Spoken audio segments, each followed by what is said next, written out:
ఇక్కడ కూర్చున్న వాళ్ళు కావచ్చు, ఈ లైవ్లో వినేవాళ్ళు కావచ్చు, ఇక్కడ కూర్చున్న స్త్రీలు కావచ్చు, ఇక్కడ కూర్చున్న పురుషులు ఎవరైనా సరే, నువ్వంటూ ఒక వ్యక్తిగా భూమి మీద ఉనికిలోకి వచ్చావు అంటే దేవుడు నిన్ను ఇలా అనుకున్నాడు, ఇలా కావాలని కోరుకున్నాడు కాబట్టి నువ్వు వచ్చావు.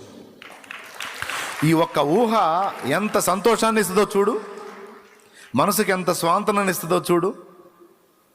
నిజం కదా, ఇది నిజమే కదా. దేవుడు తన తలంపుల్లో నన్ను అనుకోకపోతే అసలు మా అమ్మ కడుపులో నేను ఎట్టబడతాను, ఎట్లొస్తాను భూమి మీదికి వచ్చి, అసలు ఎలా సాధ్యం మనుగడ? కాబట్టి నీ ముఖం మీద, నీ ముఖాముఖిగా నీ ముఖం మీద వచ్చి కనబడడు, కానీ నిరంతరం నిన్ను గమనిస్తానే ఉంటాడు ఆయన, ప్రారంభం నుంచి ఇప్పటిదాకా. ఇక ముందు కూడా గమనిస్తానే ఉంటాడు, పోయిందాకా గమనిస్తూ ఉంటాడు, పోయిన తర్వాత కూడా గమనిస్తానే ఉంటాడు. ఆయన నిన్ను మర్చిపోయే క్షణం ఒక్కటి కూడా ఉండదు. అసలు అట్లెట్లా సాధ్యమైద్ది శాలేమన్నా? నలుగురు పిల్లలు పుడితే ఒకరిని చూసుకుంటుంటే ఇంకొకటి ఏదో కొనుక్కొస్తుంటాడు, వాడిని చూస్తే ఇంకొక సమస్య తెస్తాడు. నలుగురు పిల్లల్ని కన్నా తల్లి నలుగురిని ఒక్కసారి చూడటం సాధ్యం కానప్పుడు కోట్లాది మంది మనుషుల్ని ఏకకాలంలో ఎలా గమనిస్తాడు అంటే, మరి అందుకే ఆయన దేవుడు. ఎంతమంది వ్యక్తులు ఉన్నారు, ఇంకా చెప్పాలంటే ఇంకా వింత సంగతి చెప్పనా, అసలు మనుషుల్నే కాదండి, జంతుజాలాన్ని, పశుపక్షాదుల్ని, సముద్రపు చేపల్ని, పరమాణువుల రూపంలో ఉన్నటువంటి జీవజాతులని, కొన్ని జీవులు పరమాణువు అంత ఉంటాయి. అణువే మనకి కష్టం కనపడటం, అణువులో సగం పరమాణువు, అంత జీవులు కూడా ఉన్నాయి. అలాంటి వాటికి కూడా ఫుడ్ ఆయనే పెడుతున్నాడు. సముద్రం ఎంత పెద్దది, ఇందులో మళ్ళీ మహాసముద్రాలు ఉన్నాయి, మహామత్స్యాలు ఉన్నాయి, చిన్న చిన్న చేపలు ఉన్నాయి. మిలియన్ కోట్ల, బిలియన్ కోట్ల, ట్రిలియన్ కోట్ల, ఎన్ని కోట్లు, ఎన్ని లెక్క చెబుతావు? లెక్కలేనన్ని చేపలు, వాటన్నిటికీ డైలీ ఫుడ్ ఇస్తుంది ఆయనే. దేవుడు అనే ఒకడిని అర్థం చేసుకోవాలంటే మన జీవితకాలం సరిపోదు, నిత్యత్వం కూడా సరిపోదు. సింపుల్గా ఒక మాటలో చెప్పాలంటే, మనోళ్ళు కుక్కను పెంచుతారు ఇంట్లో, ఏదన్నా స్పెషల్ కార్యక్రమం వచ్చిందంటే దానికి 2 రోజులు ఎండిద్ది. ఎందుకు? ఇంట్లో ఈ అకేషన్ హడావుడిలో పడిపోయి దానికి ఫుడ్ పెట్టామో లేదో చూడరు, ఆకలై కుయ్యో మొర్రో అని మొత్తుకుంటే తడోకో తన్నుదని పోతుంటారు. ఎందుకు? ఊరికి అరుస్తావని. దానికి ఎవరు ఫుడ్ పెట్టలా, అది మొత్తుకుంటుంటుంది. ఇప్పుడు బాబా నాకు అన్నం పెట్టలేదు, మీ పండగ సందడి సరే కానీ ముందు నా కడుపురా బాబోయ్ అన్న అరుస్తూ ఉంటుంది. ఒక కుక్కకి, పెంపుడు కుక్కకి మళ్ళీ ఏ హడావుడి లేనప్పుడు టామీ దా ఇది తీసుకో, ఇది తిను, ఇది తినని ఏదన్నా స్పెషల్ హంగామా వస్తే 2 రోజులు దానికి ఎండగడతారు. ఇంట్లో పెంచే పెంపుడు కుక్కకి మీరు ఎంతమంది కుక్కలు పెంచుతారు? చేతులు ఎత్తండి. మా ఇంట్లో ప్రజెంట్ కూడా కుక్క ఉందన్న అన్నోళ్ళు చేతులు ఎత్తండి. నేను తిట్టడానికి కాదు, మీకు అన్ని అనుమానాలే. కుక్కను పెంచితే చేయొద్దండి, ఏముంది? అరే అయిపోయే. మీరు చెప్పండి, ఒక్కసారన్నా దానికి ఫుడ్ ఎగ్గొట్టారా లేదా? టైంకి పెట్టారా మీరు? నిజం చెప్పాలి, టైంకి పెట్టారా? నువ్వు ఏటో ఊరికి వెళ్ళిన ఘట్టాలు లేవా? పొద్దున పెట్టాల్సింది మధ్యాహ్నం పెట్టాల్సింది సాయంత్రం, ఒకరోజు అసలు రోజు మొత్తం పెట్టకుండా లేదా? ఎక్వేరియం ఎంతమందికి ఉంది ఇంట్లో చేపలను పెంచేది? మీ ఇళ్ళలో ఎవరి ఇంట్లో నన్ను ఎక్వేరియం ఉందా? పాపం చేపల్ని ముద్దుగా తెచ్చి పెట్టుకుంటారు, దానికి మేత వేయరు. మావాడు ఒకసారి తెచ్చి పెట్టాడు, మా అజయ్. ఎప్పుడో వాడికి గుర్తొచ్చినప్పుడు తలుపు తీసి అంత మేత చల్లిపోతాడు. ఒకరోజు అడిగాను, ఒరే నీ గుర్తొచ్చినప్పుడు వచ్చి అందులో మేత వేస్తున్నావు, ఇప్పుడు 2 రోజులైందో 3 రోజులైందో, అవి సత్తాయి కదరా అంటే వాడు అంటాడు, సావు మాయా సావు, ఎక్కువ కాలం బతికే చేపల్ని. ఏదిరా కూడు లేకుండా, మేత లేకుండా ఎక్కువ కాలం బతికే చేపలా? బతుకుతే ఏం కాదు, ఏం బతికినాయి సచ్చినాయి. ఎప్పుడు 2 రోజులకు 3 రోజులకు ఒక్కోసారి వాడికి 5-6 రోజులు గుర్తొచ్చినప్పుడు పోయి తలుపు తాళం తీస్తాడు. 4 చేపలకి మేత వేయడానికి మనకు చేత కాదు, ఒక కుక్కకి అంత అన్నం టైంకి పెట్టడానికి చేత కాదు. ఇన్ని కోట్లని మనం లెక్కించలేనంత జీవజాలాన్ని, కోట్లాది ప్రాణులను ప్రతిరోజు పోషిస్తున్నాడు ఆయన. అది మామూలు విషయం కాదు, అది ఆలోచించుకుంటేనే మైండ్ పోయిద్ది. అలాంటి వాడు ఆయన. కాబట్టి అంత సర్వశక్తుడు ఆయన. ఆయనకి నిన్ను నన్ను గమనించడం ఏం పెద్ద చాకిరి, ఖచ్చితంగా కనిపెడతాడు. కాబట్టి జీవితం మీద విరక్తి చెందిన నా సోదరి సోదరులారా ఎవరైనా ఉంటే, బతుకు మీద విరక్తి చెంది చీచా అనుకుని మిమ్మల్ని మీరు అసహించుకునే సోదరి సోదరులారా, కూర్చున్న మీరు కానీ, లైవ్లో ఉన్నవారు కానీ, తర్వాత చూడబోయేవారు కానీ ఎవరైనా ఉంటే, నీ మీద నీకు అసహ్యం పుడితే పుట్టుండొచ్చు. కానీ ఒకటి మాత్రం నిజం, నువ్వంటూ ఉనికిలోకి వచ్చావు అంటే నిన్ను కావాలనుకున్నది మాత్రం దేవుడే. నిన్ను కావాలనుకున్నది దేవుడే, నిన్ను సృష్టించుకుంది దేవుడే. లోకం మొత్తం మరిచిపోయినా నిన్ను ఆయన మాత్రం మరువజాలడు. కాబట్టి లోకం మొత్తం కోసం నువ్వు బతకపోయినా ఆయన కోసమైనా బతుకు, ఆయన కోసమైనా బతకాలనుకో. అంతేగాని నేనెంతో నమ్మా, వాడు నన్ను మోసం చేశాడు, నేనెంతో నమ్మా, ఇవి నన్ను మోసం చేసింది, నేనెంతో నమ్మా, వాళ్ళు నన్ను మోసం చేశారు, ఇక నేను బతకను అనొద్దు. బతుకు. వాడి కోసం వద్దు, వీడి కోసం వద్దు, దేవుని కోసం బతుకు. ఎందుకంటే ఆయన నిన్ను నిర్మించుకుంది, ఏ నరుడు కాదు, ఆయన. ఎవరైనా నీ దయగల తలంపులే రూపునిచ్చినవి, నీదు హస్తములే నన్ను నిర్మించుచున్నవి. నీ దయగల తలంపులే నా జీవిత భాగస్వామి, నీదు హస్తములే నన్ను నడిపించుచున్నవి.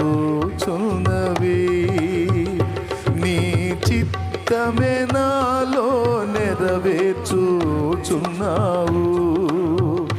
నీ అంతఃపురములో నన్ను చేర్చుదువు. నీ చిత్తమే నాలో నెరవేర్చుచున్నావు. నీ అంతఃపురములో నన్ను చేర్చుదువు. నా జీవిత భాగస్వామివి నీవు, నా ప్రాణముతో పెనవేసుకున్నావు నీవు. నా జీవిత భాగస్వామివి నీవు, నా ప్రాణముతో పెనవేసుకున్నావు నీవు. దేవునికి మహిమ. అది ఏందిరా, అది ఒక టైపులో అవుతుందా? తబలా, కీబోర్డు ఇవన్నీ బ్యాలెన్స్ ఏంద్రో సూపర్గా ఉందో. లైవ్లో కూడా అంతే పోతుందా బాబా, చూసుకోండి. ఆడికొచ్చాం, అదే ఆడికొచ్చాం. నువ్వు నేను మన ఉనికిలోకి వచ్చాము అంటే దేవుడే. ఆయన అనుకున్నాడు, మనం ఆయనలోకి వచ్చాం. ఆయన అనుకుంటాడు, అప్పుడు పోదాం. హలో, ఎప్పుడు? ఆయన అనుకున్నప్పుడు. అప్పటిదాకా అప్పులైనా నెప్పులైనా అందరూ మోసం చేసినా, నమ్మిన వాళ్ళందరూ నయవంచం చేసి మొత్తం వదిలేసిపోయినా, ఏది ఉన్నా ఏది లేకపోయినా ఆయన పిలిచిన దాకా ఆగుదాం. ఓ టైం వస్తుంది, అప్పుడు ఆయన పిలుస్తాడు. అప్పుడు కాదు ప్రభా నేనుంటా అన్నా ఉన్నాడు. ఓకే, అప్పుడు దాకా కొద్ది ఓపిక పట్టు. దడ పెంచుకొని ముందే పోయావు అనుకో, జడ్జిమెంట్లోకి వచ్చి పాతాళానికి పోయే అవకాశం ఉంది. జడ్జిమెంట్ తీర్పులోకి వచ్చి నరకానికి పోయే అవకాశం ఉంది. నీకై నువ్వు ఉనికిలోకి రాలేదు కనుక నీకై నువ్వు ఊపిరి తీసుకొని దేవుని దగ్గరికి వెళ్తాననే భ్రమలో ఉండొద్దు. దేవుని సార్వభౌమాధికారాన్ని ధిక్కరించొద్దు. నరకాగ్నికి వెళ్ళే అవకాశం కూడా ఉంది. కాబట్టి ఎన్ని బాధలు అనుమతించినా సరే దేవుని మీద ఆధారపడి సమస్తము నీకే అప్పగిస్తున్నా. నిందలైనా, అవమానాలైనా, బాధలైనా, అప్పులైనా, తిప్పలైనా, రోగాలైనా, నొప్పులైనా, ఏదైనా అనుమతించిన నువ్వే తొలగిస్తావు. నీ చిత్తమే జరుగునుగాక. మరి నా ఊపిరి నేను తీసుకుంటే నరకం అంటున్నావు కదా, కాబట్టి భరిస్తా శక్తిని, లేకపోతే వాటిని తీసేయి అని దేవునితోనే మాట్లాడుకో. నీతో మాట్లాడడానికి ఎవరు లేరా? యేసయ్య ఉన్నాడు, కోట్లాది మంది దేవదూతలు ఉన్నారు. మనుషుడు ఎవడో నిన్ను పట్టించుకోపోతే ప్రభుతో మాట్లాడుకో. అంతకు మించి మంచోడు ఎవరున్నారు? దూతలతో మాట్లాడు. నీ వంటి దీనులు ఎవరైనా ఉంటే వాళ్ళని కలుసుకొని వాళ్లకు నువ్వు ఆదరణ కలిగించు.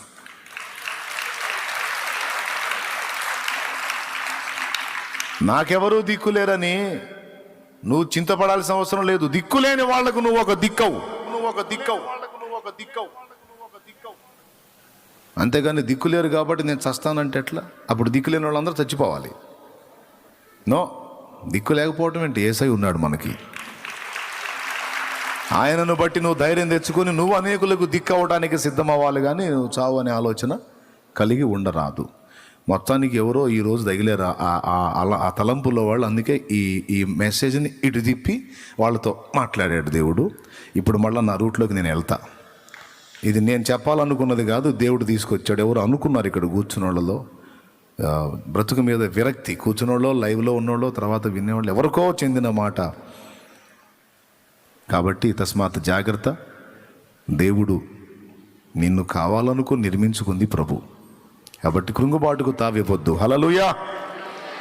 నష్టాలు రాని, కష్టాలు రాని, ఎన్నన్నా కానీ అనుమతించిన దేవుడే తీసేస్తాడు, లేకపోతే ఆయన నిన్ను తీసుకుంటాడు. తీసుకున్నదాకా ఆగు. ఎంతమందికి అర్థమైంది సోదరా? రైట్, పాయింట్కి వద్దాం. సృష్టికర్త మనల్ని ఉనికిలోకి తీసుకొచ్చాడు గనుక ఆయన ముందు మనం నడుచుకున్న విధమును మనం ఎరిగి ఉండాలి. నలుగురులో మొదటిది సృష్టికర్త అయిన దేవునితో మనం ప్రవర్తించే విధము, నడుచుకునే విధం మనకు తెలిసి ఉండాలి. ఎందుకంటే ఆయన నిరంతరం మనల్ని గమనిస్తానే ఉంటాడని చెప్పే పాయింట్ చెప్పాను. నోవహు దేవునితో నడిచెను, ఆదికాండం 6వ అధ్యాయం. హనోకు దేవునితో నడిచెను, ఆదికాండం 5వ అధ్యాయం. హనోకు దేవునితో నడిచెను, హెబ్రీ పత్రిక 11వ అధ్యాయము 5-6 వచనాలు. మళ్ళీ చెప్తున్నా, నోవహు దేవునితో నడిచెను, ఆదికాండం 6వ అధ్యాయం. హనోకు దేవునితో నడిచెను, ఆదికాండం 5వ అధ్యాయం. హనోకు దేవునితో నడిచెను, హెబ్రీ పత్రిక 11వ అధ్యాయం 5-6 వచనాలు. అబ్రహాము దేవునితో నడిచెను. ఎక్కడ నడిచాడు? ఆదికాండం 12వ అధ్యాయంలో దేవుడు చెప్పినట్టు నడిచాడు. ఆదికాండం 17వ అధ్యాయము 1వ వచనం నుంచి మనం చదివితే దేవుడు అంటున్నాడు, అబ్రహామా, నేను సర్వశక్తి గల దేవుడను, నా సన్నిధిలో నడుచుచు నిందారహితముగా జీవించు. నిందారహితుడవై ఉండు, నా సన్నిధిలో నడు అన్నాడు. ఇలా అబ్రహాం దేవునితో నడిచాడు, మోషే దేవునితో నడిచాడు, హనోకు దేవునితో నడిచాడు, నోవహు దేవునితో నడిచాడని రాయించాడు గ్రంథంలో. ఎందుకో తెలుసా? భక్తిపరుల ముందు దేవుడు ఉంటాడు, దేవుని వెనక వారు నడవాలి. దేవుడే నాయకుడు. దేవునికి స్తోత్రం కలుగునుగాక. హల్లెలూయా. కాబట్టి దేవుడు మనతో, మనం దేవునితో కలిసి సహజీవనాన్ని, సహవాసాన్ని కలిగి ఉంటాం. లోకంలో ఉన్నప్పుడు మనకి ఇవన్నీ తెలియవు. ఎప్పుడైతే యేసయ్య స్వరము విని యేసు ప్రభు పాదాల దగ్గరికి వచ్చి మారు మనసు పొంది రక్షణానుభవంలోనికి వచ్చామో అప్పుడే మనం దేవునితో నడవటం మొదలుపెట్టేశాం. అసలు స్వరం విని దగ్గరికి రావటమే నడక ప్రారంభం. అక్కడి నుంచి ఇక మారు మనసు పొందమన్నాడు, పొందాం. పాప క్షమాపణ నిమిత్తం బాప్తీసం పొందమన్నాడు, పొందాం. ఆ తర్వాత ప్రార్థన చేసుకో, పరిశుద్ధాత్మ శక్తి పొందుకో అన్నాడు. ఆ విధంగా కూడా అడుగులు వేస్తున్నాం. ఇక అక్కడి నుంచి ఇది ఇలా ఉండు, ఈ విషయంలో ఇలా ఉండు, ఇది ఇలా ఉండు, ఇది ఇలా ఉండు అని అన్ని బోధిస్తున్నాడు. ఆ చెప్పిన ప్రకారం మనం నడుచుకుంటా ఉన్నాం. దేవుని ఆలోచనలను అనుసరించి నడుచుట ఏ దేవునితో నడుచుట. స్తోత్రం చెప్తారా? దేవుని ఆలోచనలను అనుసరించి నడుచుట ఏ దేవునితో నడుచుట. దేవుడు ఒకటి చెబితే మనం ఇంకో టైపులో వెళ్ళటం కాదు. దేవుడు ఏది చెప్తున్నాడో ప్రతి విషయంలో దాన్ని గుర్తుపట్టాలి. ఆయనేమో మనకు కనపడ్డావు, మనమేమో ఆయనకు నిరంతరం కనపడతానే ఉంటాం. మన బ్రతుకు, మన మైండ్, మన ఆలోచన మొత్తం ఆయనకు తెలుసు. మరి ఆయన గురించి మనకు తెలియదు కదా. ఆయన గురించి మనకు తెలిపేదే ఈ పరిశుద్ధ బైబిల్ గ్రంథం. ఇందులో దేవుని ప్రవర్తన మనకు దొరికిద్ది, దేవుని ఆలోచన విధానం మనకు దొరికిద్ది. ఎందుకంటే కొంతమంది వ్యక్తులతో దేవుడు ఆల్రెడీ వ్యవహరించాడు. కొంతమంది వ్యక్తులు ఆల్రెడీ దేవునితో నడిచి ఉన్నారు. ఆ నడిచి ఉన్న వాళ్ళ జీవితాలని గ్రంథంగా చేసి మనకిచ్చాడు. ఇదిగో ఈ విషయంలో నేను ఇలా ఉంటాను, ఈ విషయంలో నేను ఇలా ఉంటాను, ఇలా చేస్తే నాకు ఇలా ఉంటుంది, ఇలా చేస్తే నేను సంతోషిస్తాను, ఇలా చేస్తే నాకు నచ్చదు, ఇలా చేస్తే నేను కోపడతాను, మొదలైన సంగతులన్నిటినీ కూడా కొంతమంది భక్తులు వ్యక్తుల జీవితాల్లో దేవుడు నడిచిన తీరు, దేవునితో వాళ్ళు నడిచిన తీరు మనకి గ్రంథస్థం చేసి ఇచ్చాడు. ఎందుకో తెలుసా? నిద్రపోయేటప్పుడు తల కింద పెట్టుకోమని కాదు, పీడకలు వస్తే ఒళ్ళో పెట్టుకొని నిద్రపోమని కాదు. అందులో ఉన్న విషయాలు చదివి, అందులో ఉన్న వ్యక్తులు భక్తులు ఎలాగూ నాతో నడిచారో మీరు కూడా అలాగూ నడవాలి అని నేను ఈ గ్రంథాన్ని మీకు ఇస్తున్నానని ఇచ్చాడు, పరిశుద్ధ బైబిల్ గ్రంథాన్ని. జాగ్రత్త, చేతులు నొప్పులు పడతాయి, పెద్ద కొట్టకండి, ఇబ్బంది ఏం లేదు. పరిశుద్ధ గ్రంథమును ఇచ్చిన దాని వెనక ఆంతర్యం దేవుని మనస్సు నెరిగి మనము నడుచుకొనుటకు అనువుగా. ఎవరెవరు ఏ విధంగా ప్రవర్తించారో దానికి దేవుడు ఎలా రియాక్ట్ అయ్యాడు అనే సత్యాన్ని మనకు గ్రహింపులోకి తీసుకొని రావడానికి అది మనకి ఇచ్చాడు.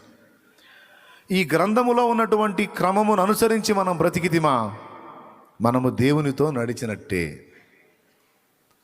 ఈ గ్రంథవాక్యమునకు భిన్నంగా మనం నడిచామంటే మనం దేవునికి వ్యతిరేకంగా నడిచినట్టు.